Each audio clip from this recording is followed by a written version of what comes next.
Hi everyone, this is Stephanie. I go by StampJG here on YouTube and at my blog at stampjg.com. Thank you for joining me today. Let's take a look at Tim Holtz Layering Stencils Shifters. He recently came up with a couple of collections of these and they're really neat because they're like normal stencils but they have a little bit extra. They let you to do multicolor backgrounds with real ease. They're available in full size or in minis, and the minis come in sets of 3. So for example, if we take a look at these are the exact same pattern. The only thing is, of course, is the scale. This is the mini version and this is the regular version. And I measured out the interior portion of each one of these here. It's about 2.5 from here to here and 5 inches from here to here. So, 2.5 by 5 is about the space that's covered by the stencil. And on the large one, it's 3 3/8 wide by 7 inches tall. If you look at the interior portions of this stencil, you can't quite pick it up on this one. I'll show you on another stencil. It's a little clearer. There are actual etchings inside the plastic that are, it's not going to go away and it doesn't interfere with your inking at all. It's very subtle. But these are what you can line up to make patterns of multicolors, and that's what I'm going to show you today. So let's dig in. Okay, to begin with, I have cut several pieces of 4 1/4 by 5.5 inch cardstock. This is a standard size card base for card makers, and it's just Nina Solar White 80-pound cardstock. So I have several that I can play with. And like when you deal with any other stencils, you have some method of anchoring down your paper and or your stencil. And today I'm using purple tape. Washi tape works fine, micropore tape, regular tape. I mean, anything that you have works fine to anchor your stencil and to provide some masking. It'll be very important to do some masking. And for the inking portions, you can, I use interchangeably either finger daubers or foam blending tools. These are great. Like every other stencil, you can use pastes, ink, markers, crayons. You can use whatever you like to ink through these. The possibilities are really endless. But I want to show you the special properties these have, so let's get started. Since we're just playing, I'm just going to tape this down. If I were working on a background I might adhere it to my table with double-sided tape or something, because the stencil I'm going to start with will take up the whole background. It's from top to bottom, so I'm going to be inking over things, but this is, we start by playing. This is how we learn to work with our tools. Okay, today I'm using Distress Oxide. This is Twisted Citron, and I'm just going to begin inking. And oops, gotta watch this. This is why you need purple tape, and you will see on some of my examples later on where I did not mask off the edge of my stencil and got just a little too close.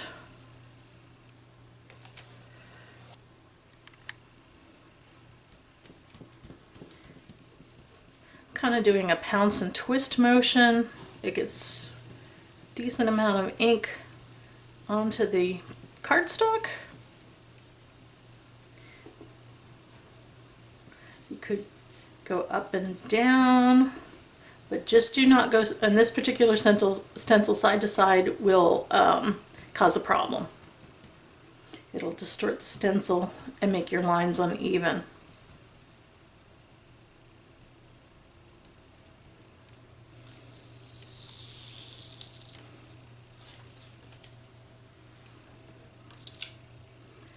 Now in this case, I want to move my stencil over.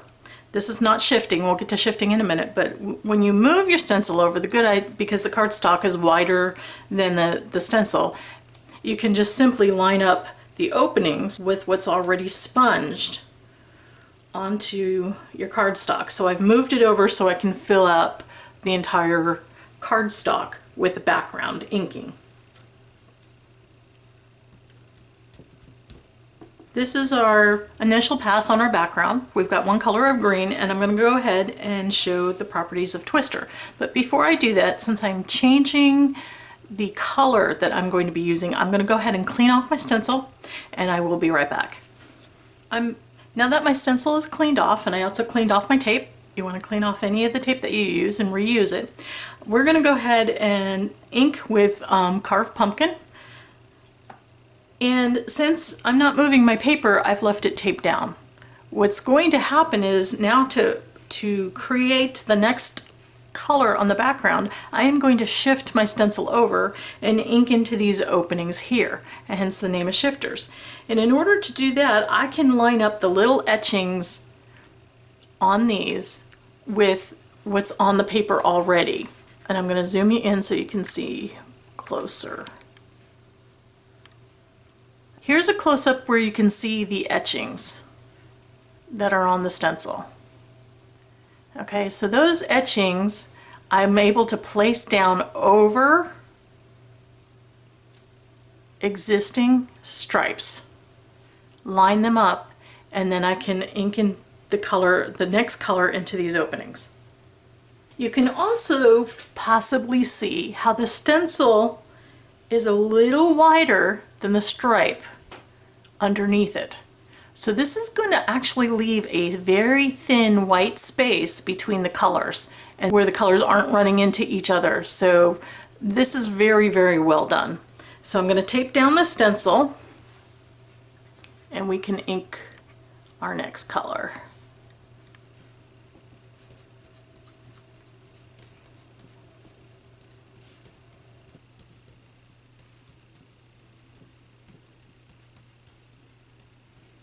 Okay, now for the big reveal.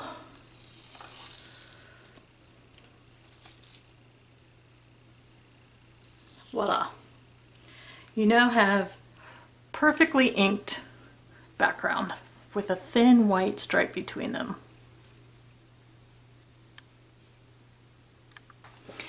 Okay, with a new piece of cardstock, we are going to play with the Dots Shifter Stencil. And this is one of the mini ones, and you can see I've already been playing with it. I've got marks on it, but this one you can kind of see a little more clear, if I hold it just right, the etchings that are in the plastic that allow you to line up your next layer over the background. So let's play with these dots and see what we can come up with. With the dots, I have found it's helpful to put tape over the hole where you put the ring in to store these, because it looks just like a dot. Now for small areas like this, I prefer to use a finger dauber. When you use a finger dauber instead of one of these, you can just put color exactly where you want to do. If you wanted to do all of these, sure, use this. But what I want to do is a multicolor background, perfectly placing my color where I want it to be, which dots I want to be. So we're going to use a finger dauber.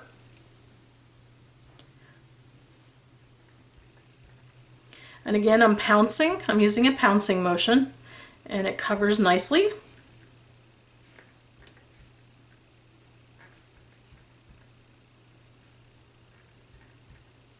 Okay, now I'm going in with Wilted Violet.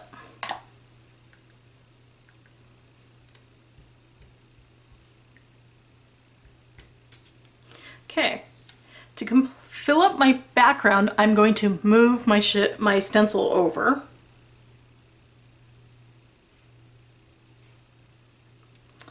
And it looks like I'm going to have to line it up on the opposite color. And again, I'm being very careful to do a straight down and straight up motion, straight down and straight up, so as not to transfer any of the green ink on the stencil onto the paper. Otherwise I'd have to clean off the stencil, and nobody got time for that. Okay. So there you go. Here's my first layer of the background. I am going to clean this off now because there's so much ink on here, and then I'll come back. Here we go. We are going to take the stencil and we are going to line up the little dots, and you can see the etched dots on this plastic a little bit clearer. See if I could get right in. So you can see those etchings, and I'm going to line up these etchings with dots that are already on the paper. And this is where the shifting comes in.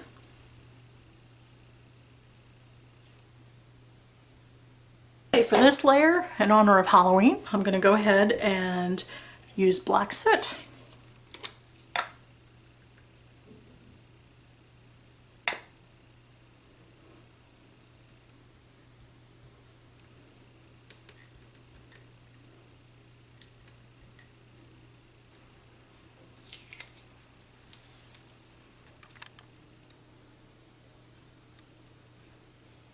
And there you can see great polka dots of multiple colors. In this case, I was able to use 4 colors on the same background and get precision results. Well, thank you again, everyone, for joining me today as we saw Tim Holtz shifter stencils in action. I was so intrigued by these when I first saw them online when Tim Holtz introduced them earlier this year that I had to get my hands on some of them and try them to see how they worked. Stencils are such great tools to use for paper crafters, but these are even more innovative because they allow you to create multicolor backgrounds very easily, very fast, and very fun. And truthfully, if I'm honest, it's very addictive. Once you get going and you see all the possibilities that different color combinations provide, it's hard to stop. It's actually very hard to stop. And then factor into it when you start using different mediums, even markers and distressed crayons and glimmer paste and embossing powder over Versamark ink stenciled through. You can see how you get very stunning results. So thank you again for joining me. If you have any questions, please leave them in the comments below and I will get to them as best as I can. And stay tuned for another video coming your way soon. Bye!